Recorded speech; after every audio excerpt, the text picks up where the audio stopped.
অনুশীলনের দ্বিতীয় অধ্যায় বৃদ্ধি ও বংশগতি এর তৃতীয় পর্ব আজকে দেখব। 23 পৃষ্ঠার অনুশীলনীর সৃজনশীল প্রশ্ন 2 এর সমাধান। এই ভিডিওর ডেসক্রিপশনে এবং পিন কমেন্টে প্লেলিস্টের লিংক দেওয়া আছে, সেখান থেকে তোমাদের যার যে বিষয়ের ভিডিও দরকার খুব সহজেই তোমরা দেখে নিতে পারবে। শিক্ষার্থীরা, আমরা পর্ব 1-এ অনুশীলনী শূন্যস্থান পূরণ এবং বহু নির্বাচনী প্রশ্নের উত্তরগুলো নিয়ে আলোচনা করেছিলাম। গত পর্বে অর্থাৎ পর্ব 2-এ আমরা সৃজনশীল প্রশ্ন 1 নম্বরটা যেটা এটা সমাধান করেছি। আজকে তৃতীয় পর্বে আমরা 2 নং সৃজনশীল প্রশ্নের সমাধান করব, ঠিক আছে? তো উদ্দীপকটা লক্ষ্য করো, এখানে দুটো ছবি দেওয়া আছে, পি আর কিউ, দুটো ছবি। পিতে কি হয়েছিল, 2n থেকে একটা n আরেকটা n ভাগ হয়েছে, আর কিউতে 2n থেকে 2n 4n হয়ে গেছে। তো 4টা প্রশ্ন আছে, এই 4টা প্রশ্নের সমাধান এখন আমরা করব। 23 পৃষ্ঠা সৃজনশীল প্রশ্ন 2 এর সমাধান। ক নম্বর প্রশ্নে রয়েছে, মানুষের প্রতিটি দেহকোষে কয়টি ক্রোমোজোম রয়েছে?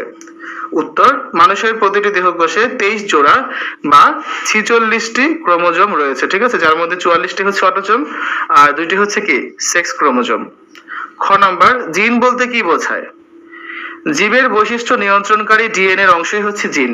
ক্রোমোজোমে ডিএনএ অণুগুলি জীবের চারিত্রিক বৈশিষ্ট্যের প্রকৃত ধারক। এরা জীবদেহের বৈশিষ্ট্যগুলো পুরুষ অনুক্রমে বহন করে। মানুষের চোখের রং, চুলের প্রকৃতি, চামড়ার রং ইত্যাদি সবই জিন নিয়ন্ত্রণ করে। গ নম্বরে আছে, পি কোষ বিভাজনটি ব্যাখ্যা করো। পি কোষ বিভাজনটি হলো মিওসিস। মিওসিস কোষ বিভাজনের সময় একটি জনন মাতৃকোষ পরপর 2 ধাপে বিভাজিত হয়। প্রথম বিভাজনকে মিওসিস 1 এবং দ্বিতীয় বিভাজনকে মিওসিস 2 বলা হয়। প্রথম বিভাজনের সময় সৃষ্ট 2টি অপত্য কোষের ক্রোমোজোম সংখ্যা মাতৃকোষের ক্রোমোজোম সংখ্যার অর্ধেক হয়। দ্বিতীয় বিভাজনটি মাইটোসিস বিভাজনের অনুরূপ, অর্থাৎ প্রথম বিভাজনে উৎপন্ন প্রতিটি কোষ পুনরায় বিভাজিত হয়ে 2টি অপত্য কোষের সৃষ্টি করে।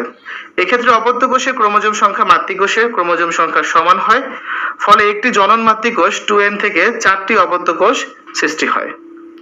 এখানে ছবিটা দেওয়া আছে, দেখো, মিওসিস 1 প্রথম বিভাজন, হ্রাস বিভাজন, দ্বিতীয় বিভাজন, সমবিভাজন।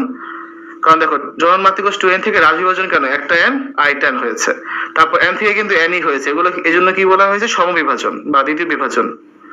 আর এটা কি দ্বিতীয় ধাপ বা মিওসিস 2। চিত্রে আমরা দেখতে পাচ্ছি যে মিওসিস কোষ বিভাজনের নমুনা। ঘ নাম্বার প্রশ্নে আছে, উন্নত প্রাণীতে পি ও কিউ কোষ বিভাজন 2টি তুলনামূলক বিশ্লেষণ করো। তাহলে উদ্দীপকের পি মিওসিস আর কিউ মাইটোসিস কোষ বিভাজন। এই কোষ বিভাজন 2টি উন্নত প্রাণীতে ঘটে থাকে। নিম্নে মিওসিস ও মাইটোসিস কোষ বিভাজনের মধ্যে তুলনামূলক আলোচনা করা হলো। মিওসিস পদ্ধতিতে যৌন জনন সম্পন্ন হয়, ফলে জাইগোটে ক্রোমোজোম সংখ্যা প্রজাতির ক্রোমোজোম সংখ্যার অনুরূপ থাকে। অপরদিকে মাইটোসিস কোষ বিভাজন দেহকোষের এক ধরনের বিভাজন পদ্ধতি। মাইটোসিস পদ্ধতিতে মাতৃকোষটি বিভাজিত হয়ে সমগুণ সম্পন্ন 2টি অপত্য কোষ সৃষ্টি করে। অপরদিকে মিওসিস কোষ বিভাজনে একটি কোষ হতে 4টি কোষ সৃষ্টি হয়। মাইটোসিস প্রক্রিয়ায় মাতৃকোষের নিউক্লিয়াসটি একবার মাত্র বিভাজিত হয়। অপরদিকে মিওসিস প্রক্রিয়ায় ক্রোমোজোম একবার বিভক্ত হয় এবং নিউক্লিয়াস 2বার বিভক্ত হয়।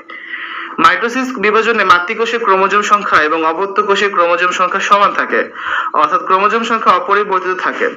অন্যদিকে মিওসিস বিভাজনে সৃষ্ট 4টি কোষের নিউক্লিয়াসের ক্রোমোজোম সংখ্যা মাতৃ নিউক্লিয়াসের ক্রোমোজোম সংখ্যার অর্ধেক হয়। এই আজকে আলোচনা। শিক্ষার্থীরা, আগামী ক্লাসে আমরা তৃতীয় অধ্যায় ব্যাপন, অভিস্রবণ ও প্রচ্ছেদন এই অধ্যায়ের অনুশীলনীর প্রশ্নগুলো নিয়ে আলোচনা করব। এতক্ষণ তোমরা দেখলে 2025 সালের 8ম শ্রেণীর বিজ্ঞান বইয়ের দ্বিতীয় অধ্যায় জীবের বৃদ্ধি ও বংশগতি এর 23 পৃষ্ঠার অনুশীলনীর 2 নং সৃজনশীল